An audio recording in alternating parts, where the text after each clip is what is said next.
So we all accept that the Vatican and other secret societies used the story of the Dark Ages, where they claim that just nothing was written down for what, 700 years, give or take?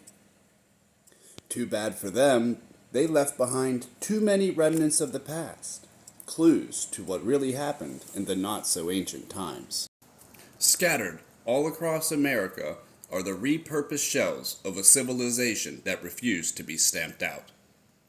Walk around any major U.S. city and you will see beautiful stonework buildings of all types and from multiple distinct eras. Some of the more sturdy-looking buildings will be adorned with a date, usually postage stamped in a cornerstone, and after what takes little to no investigation at all, we can clearly see where the dates are marked like I-906, with the letter I and not a number 1.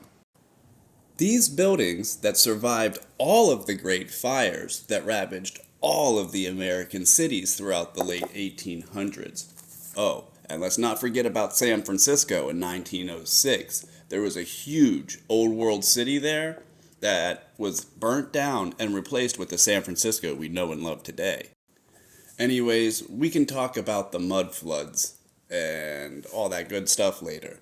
Just know that we currently have buildings here in America plainly marked as being built in the years of and even before the first millennia, like I-906. The I standing for the year of our Lord Jehovah, which is the Latin version of Jehovah. This is what they would have been using before terms like BC or AD would have came into play. That's some physical evidence. Now, let's check out some historical evidence. Matthew chapter 27, verse 51, tells us about an earthquake that happened the moment that Yeshua died because God wanted the whole world paying attention. And behold, the curtain of the temple was torn in two, from top to bottom, and the earth shook and the rocks were split. We also all know and accept that Yeshua was 33 years old when he was crucified, and we all accept that year 0, according to the calendar that we all use, even though some people still refuse to accept that he even existed. But I digress. So let's hold on to the thought that in the year 33, when Yeshua died, there was an earthquake that tore the veil of the temple. With a simple Google search and an inkling of an idea, I added 1,000 years to the year of the crucifixion, the year 33.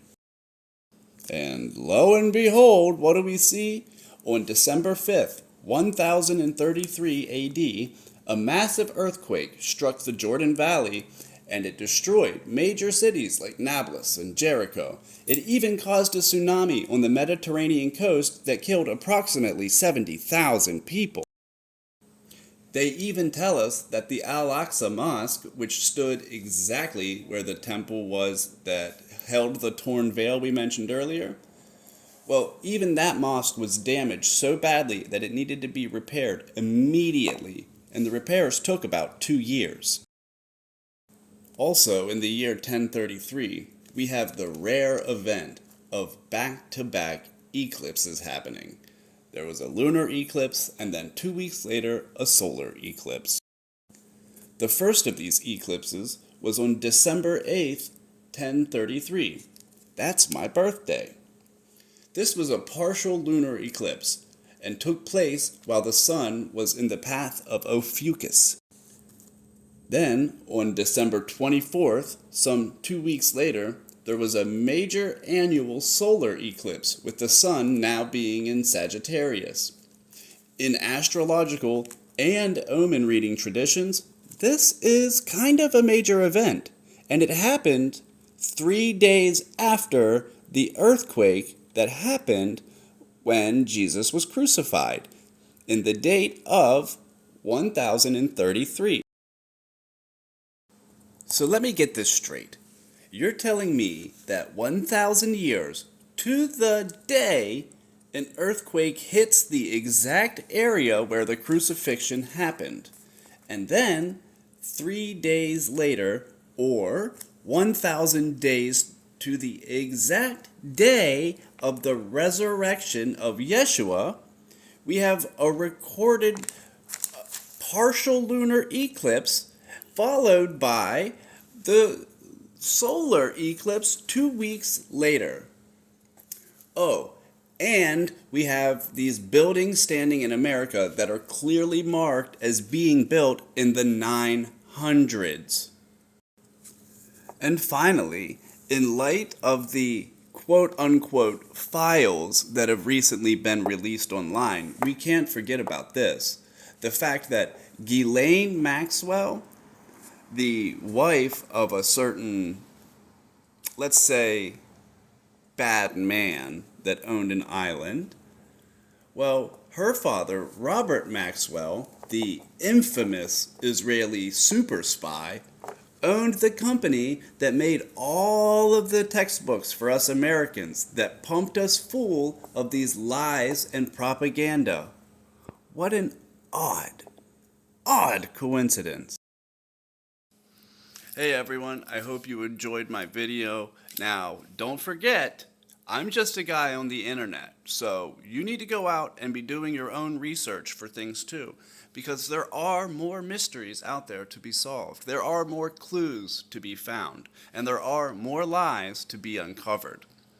If you'd like to follow along as I take this adventure through what we call reality, go ahead and give me a follow, give me a like, share my videos, do whatever makes you feel good. And please, please, please, don't take me at face value. Don't take anyone at face value. Go research for yourself. It's amazing the things that you'll find. I love you guys. Stay blessed. Stay beautiful.